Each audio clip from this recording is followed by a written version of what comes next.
Cher peuple béninois, je vous adore.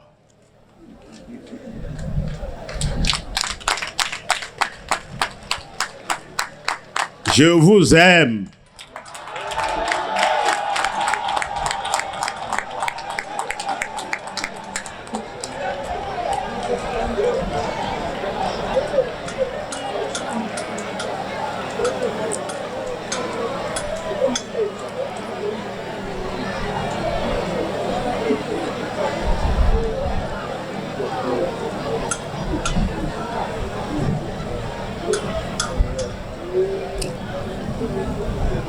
Chers frères, chères sœurs, cher peuple béninois, le candidat Irénée Agossa et moi, lorsque nous avons accepté d'être candidats, c'est pour sauver le Bénin.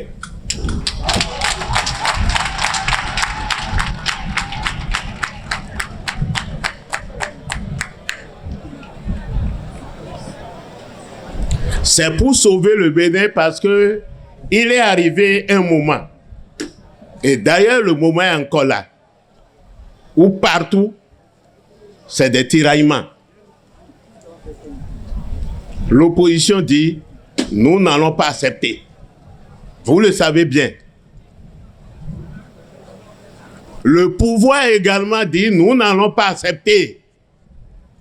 Nous ne bougeons pas. Nous avons écouté de très loin un cri divin, qui nous a dit, vous avez le devoir de sauver ce pays. Vous avez le devoir de sauver ce pays. Ce pays ne mérite pas ce qui se passe. Ce pays ne mérite pas ce que nous vivons.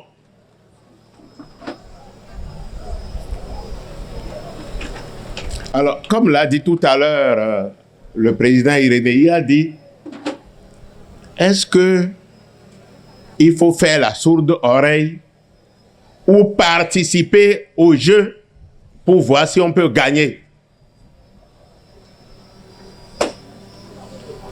Et après réflexion, nous avons dit, participons au concours, participons au jeu pour sauver ce pays.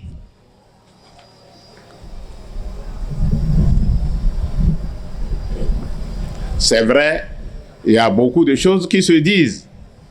C'est vrai, il y a beaucoup de discours qui se tiennent. Mais nous avons opté sauver ce pays. Il faut sauver le Bénin. Le Bénin ne mérite pas cela. C'est pourquoi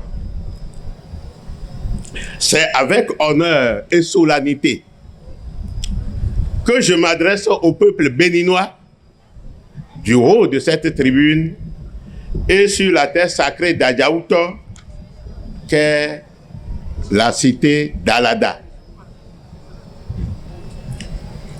Comme vous le savez depuis maintenant 3 décennies, notre système démocratique, arraché de haute lutte, nous permet tous les 5 ans de sacrifier la tradition d'élections libres. Ce rendez-vous électoral suprême permet au peuple d'accorder une confiance temporaire à un dirigeant politique de leur choix qui devra présider aux destinées de 12 millions d'âmes béninoises. Au terme d'un long processus parsemé d'embûches et de rebondissements, la Commission électorale nationale et la Cour constitutionnelle ont tour à tour validé notre dossier de candidature à la présidentielle du 11 avril prochain. Me voici donc devant vous avec mon colistier pour solliciter votre adhésion, celle du Tout-Puissant et des membres de nos ancêtres, afin de venir à bout d'un système talon dit de la rupture.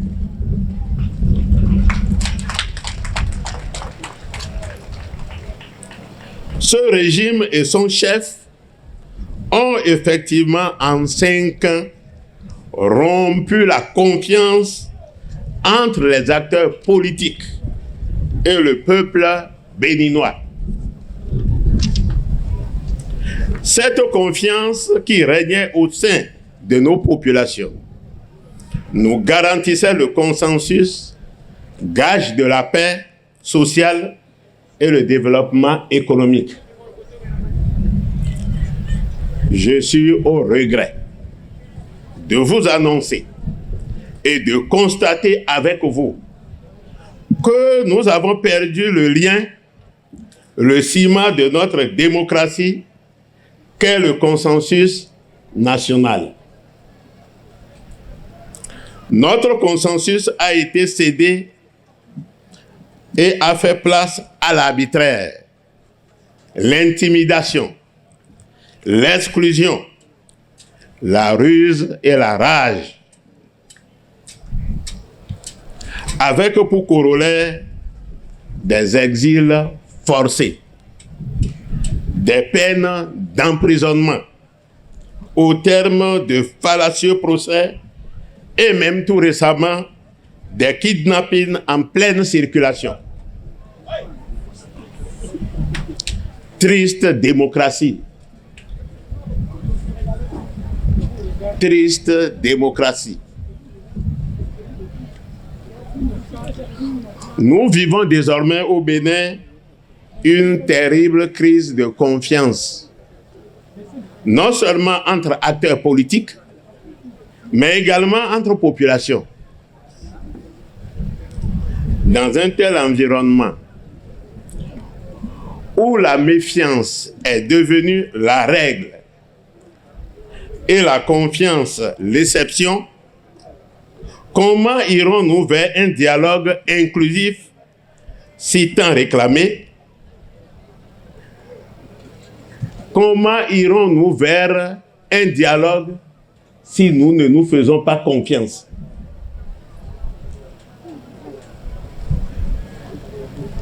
Qui croira aux conclusions de ce dialogue si nous ne nous faisons pas confiance? Il nous faut aller à la réconciliation. Oui, le mot n'est pas trop fort et ne s'utilise qu'après des crépitements de fusils et de mitraillettes. Que Dieu et les membres de nos ancêtres nous en préservent. La réconciliation est aussi nécessaire après de graves crises de confiance comme celle que nous vivons actuellement dans le pays. La physionomie du pays aujourd'hui se résume en une partie très minoritaire qui clame haut et fort que tout va pour le mieux, alors que la majorité silencieuse souffre depuis 5 ans. Jeunesse béninoise, jeunesse béninoise, comment peut-on dire que tout va pour le mieux pendant que le sous-emploi et le chômage sévissent de plus en plus dans vos rangs? Et ceci depuis 2016.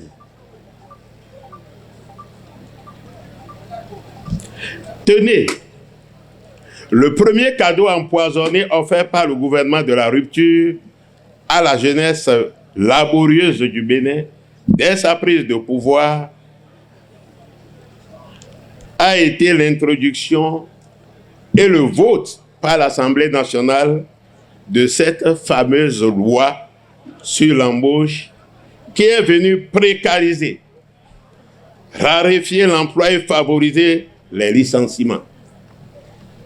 Cette loi, chère à la jeunesse, nous la corrigerons à votre faveur. Vous, le fer de lance du développement de cette nation. Pour la dynamique restaurer la confiance, la solution au problème de la jeunesse, c'est l'éducation. La solution au problème d'emploi, c'est l'éducation. La solution au problème de développement, c'est encore l'éducation.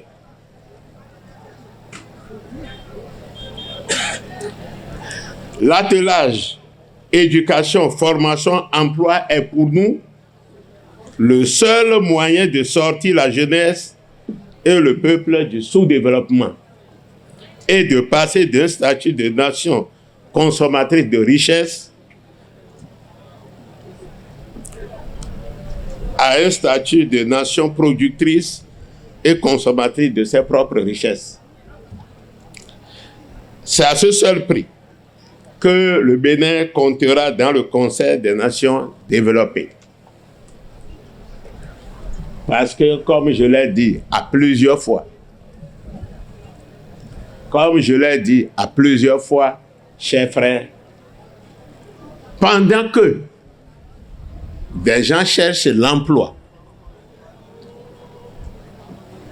pendant que beaucoup de nos jeunes frères courent après l'emploi, il y a l'emploi qui cherche des jeunes et qui ne les trouvent pas.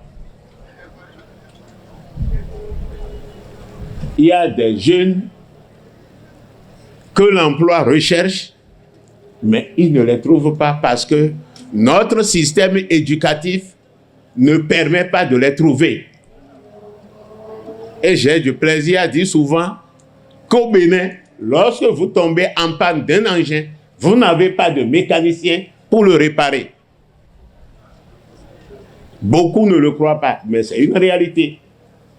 Vous allez voir le mécanicien, il vous dit changez la bobine, changez la bougie, changez la vis platinée, changez la chaîne. Mais quel est alors le rôle du mécanicien? Le mécanicien est devenu un échangeur de pièces. Il n'est plus réparateur. Il n'est plus réparateur de motos, de mobylettes, d'engins. Vous avez des pannes de frigidaire à la maison. Vous n'avez pas de vrai réparateur pour réparer votre frigidaire. Moi, j'ai été préfet. J'ai demandé à recruter des cuisiniers. C'est aussi simple que ça. J'ai mis 3 ans pour trouver un mécanicien, pour trouver un cuisinier. Vous allez me dire que c'est faux. Bon, si c'est la ville d'Omégon, c'est facile. Mais pour avoir un bon cuisinier, il faut mettre du temps. Et curieusement, j'ai rencontré un diplomate hier qui m'a dit, lui-même, il est à la recherche d'un cuisinier depuis qu'il est arrivé au Bénin. Et c'est maintenant au Nigeria qu'il est en train de trouver une offre. Un cuisinier. Pendant ce temps, le Bénin met des milliards dans le système éducatif. À quoi servent ces milliards? Les milliards servent à se partager des perdièmes. Les milliards servent à se partager, à se distribuer des perdièmes. Chers frères, moi je crois que c'est aussi simple que ça. L'adéquation, formation, emploi doit être au cœur de tout projet de développement. Sinon, les projets de développement qu'on vous présente, vous voyez les présidents, lorsqu'ils accèdent au pouvoir, ils les jettent à la poubelle. Et ils font un autre programme qu'ils appellent PAG, qui ne répond pas aux réalités du pays. Et on utilise de gros mots pour qualifier ce PAG-là. Asphaltage. Asphaltage.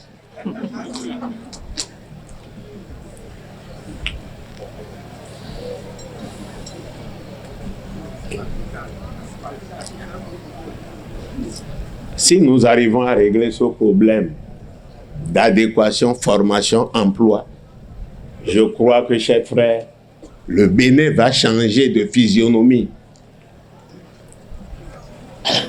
Si nous arrivons à faire en sorte que l'éducation s'adapte aux réalités de l'économie béninoise, moi je crois que on pourra effectivement dire que nous avons commencé à construire un pays. Vous allez à l'université du Bénin, que les recteurs m'excusent beaucoup parce que j'avais déjà dit en 82 au cours d'une réunion avec le doyen Ndiaye que le Bénin forme des ingénieurs urbains. Alors, ça a révolté le doyen de la FSA qui était Ndiaye, et il a dit, d'où sortis toi? J'ai dit, je travaille au ministère de l'Éducation, à la direction des études et de la planification, et nous avons constaté que le système éducatif béninois ne répond pas aux réalités. Et j'ai donné comme preuve un collègue avec moi qui j'ai loué, qui effectivement a été ingénieur agronome. Mais à sa sortie, qu'est-ce qu'on lui a donné? On lui a attribué une bâchée. Alors, il utilisait simplement la bâchée pour faire du commerce entre Azové et Cotonou. Il utilisait la bâchée pour faire le commerce entre Azové et Cotonou. Et je lui ai dit, mais pourquoi tu fais ça? Il dit, il n'y a rien à faire. Moi, j'ai vu des ingénieurs à Bucarest. Ils sont tout le temps dans les champs. J'ai vu des ingénieurs en Roumanie. Ils sont tout le temps dans les champs. Et lorsque vous voyez leurs mains, ils ont des mains très dures, des mains sales, enfin, des mains des gens préoccupés par le développement agricole.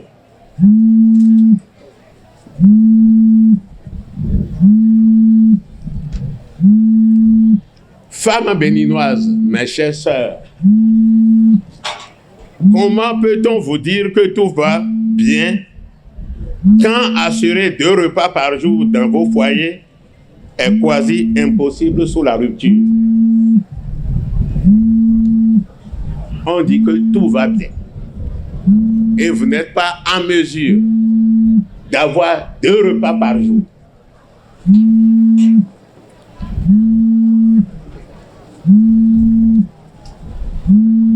Les casses anarchiques sans ménagement et mauvais choix économiques de nos dirigeants actuels n'ont fait que trouer le panier de la ménagère. Et je crois que vous vivez ça tous les jours. Jeunes et femmes, la politique de la rupture a fait de vous des malheureux. Notre politique de confiance fera de vous dans quelques jours des héros. Pour que plus jamais dans ce pays, nous ne tombons si bas. Nous sommes tombés si bas au point où le dégoût du peuple pour les élections est devenu flagrant lors des dernières joutes électorales de 2019. Avec à la clé un bilan regrettable et un niveau de violence jamais atteint dans notre pays. Je vous prie ici et maintenant de vous lever pour observer un moment de recueillement en l'honneur de toutes les victimes du régime Talon décédées en détention arbitraire ou même en exil. levez-vous pour observer la minute de silence pour nos frères décédés.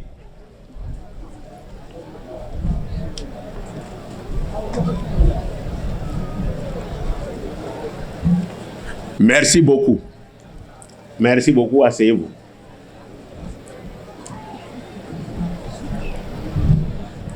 À la dynamique restaurée, la confiance, nous sommes épris de paix et de justice et croyons à l'arme fatale que détient encore le peuple béninois entre ses mains.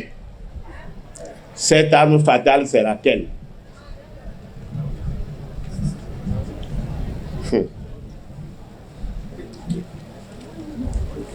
C'est la voix des urnes.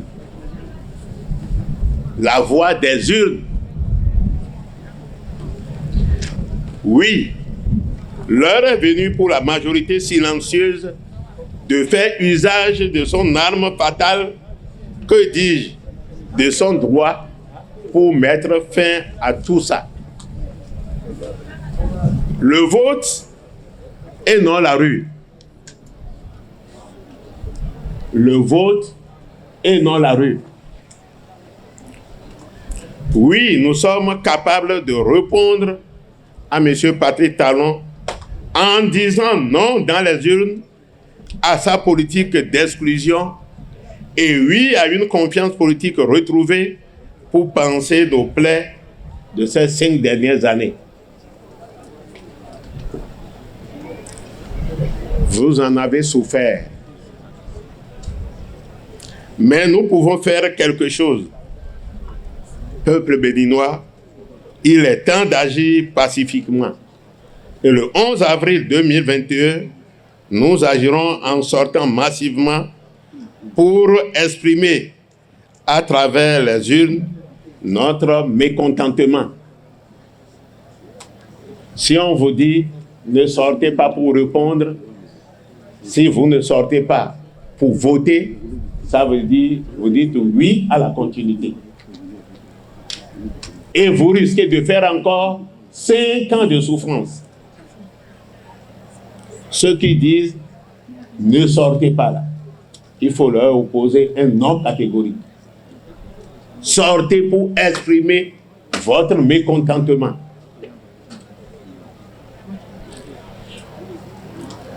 Ne pas sortir, ne pas agir pour voter, équivaudrait à donner raison à celui qui vous dit depuis 5 ans, vous allez en souffrir, vous ne pouvez rien faire.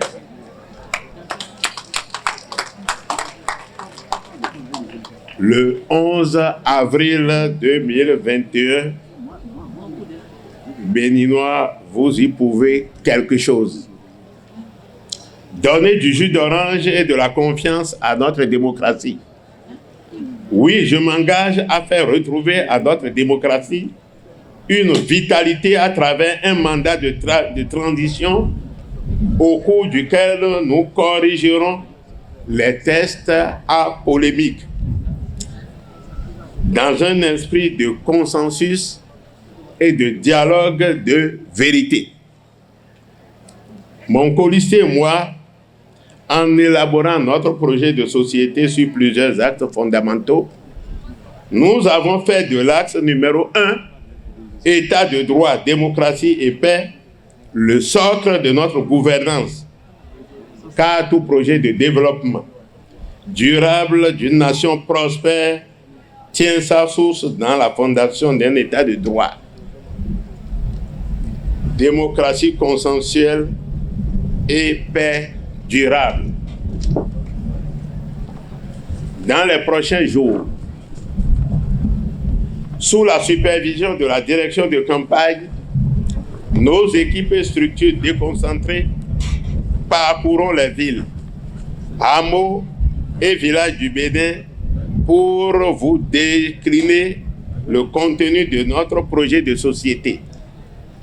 Au-delà d'un simple bréviaire de campagne, ce programme entend regagner la confiance de tout un peuple, car dans un pays où la méfiance est la règle et la confiance est l'exception, Rien de constructif ne peut être entrepris dans la durée. Majesté et chère tête couronnée,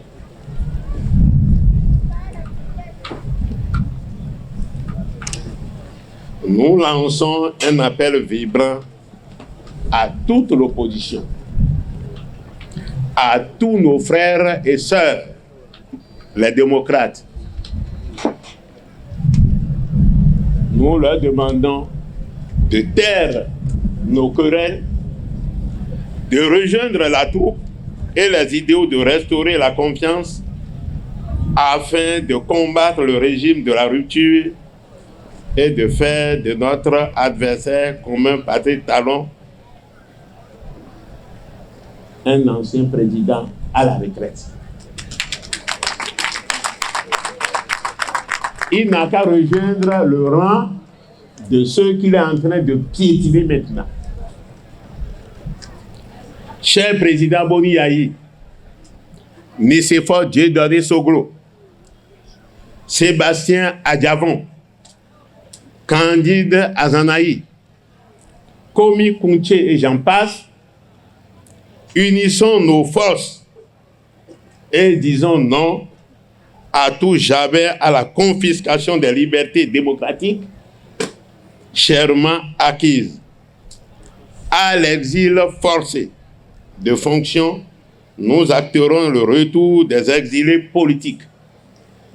Oui, on peut avoir des divergences politiques, mais le droit de vivre en paix chez soi est nécessaire. D'ailleurs, notre Constitution le réclame. Personne n'a le droit de chasser son second pour aller vivre à l'extérieur. Prenez votre propre exemple. Allez rester au Togo à côté pendant 2-3 mois pour voir si vous allez continuer à vivre à l'extérieur.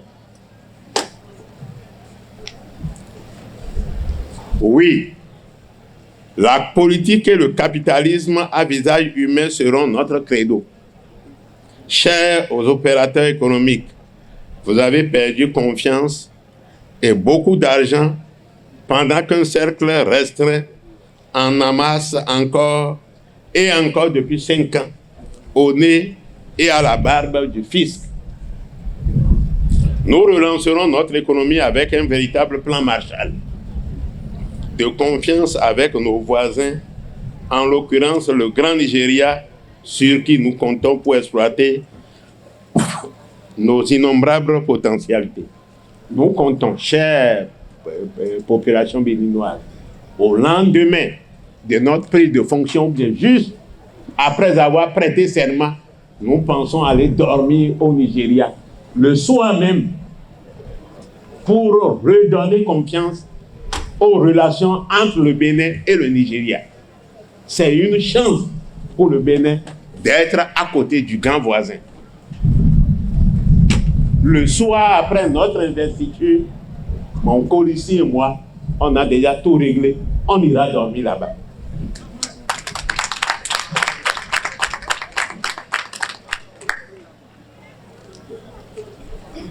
Chers militants, chers sympathisants, envahissez les contrées et propagez la bonne nouvelle. Le duo Kowe-Agossa s'engage pour restaurer la confiance chez tous ceux qui l'ont perdue et réécrit en lettres d'or l'histoire démocratique de notre chère nation.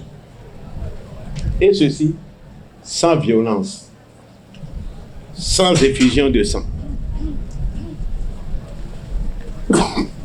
Tout le monde a besoin de vivre après Talon pour voir et comparer.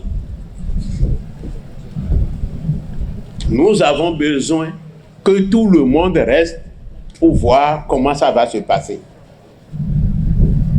Sinon, tous ceux qui disent c'est bon, c'est bon, c'est bon, évidemment, comme ils ne vivent pas, ils ne peuvent pas dire que c'est mauvais. Nous qui vivons cela, on le sent.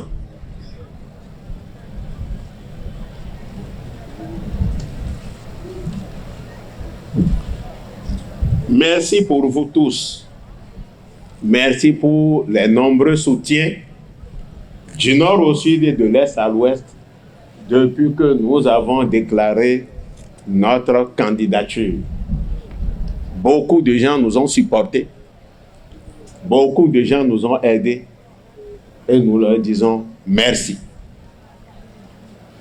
Majesté, Mesdames et Messieurs, chers frères, chères sœurs, chers sympathisants militants de la dynamique, c'est sur ces mots d'espoir qu'humblement, mon colistier et moi acceptons de recevoir des mains les forces démocratiques et du peuple ici présent le drapeau national qu'on nous a remis tout à l'heure.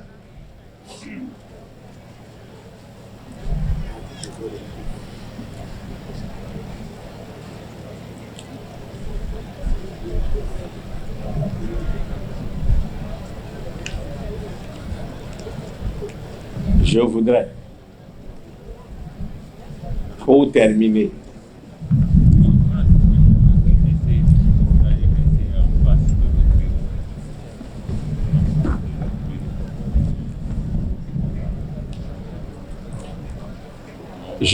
disais-je, dire merci à vous tous qui êtes venus du Nord,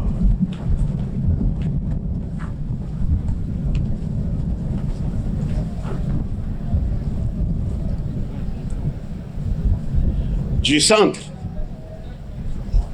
de l'Est et de l'Ouest pour soutenir notre investiture. Que Dieu vous garde le chemin. Que Dieu soit devant et derrière vous pour que au soir, vous puissiez nous appeler. Ou appeler nos correspondants pour dire que chacun est rentré sain et sauf. Puisque nous tenons à ce que tout le monde regarde comment le changement va se faire.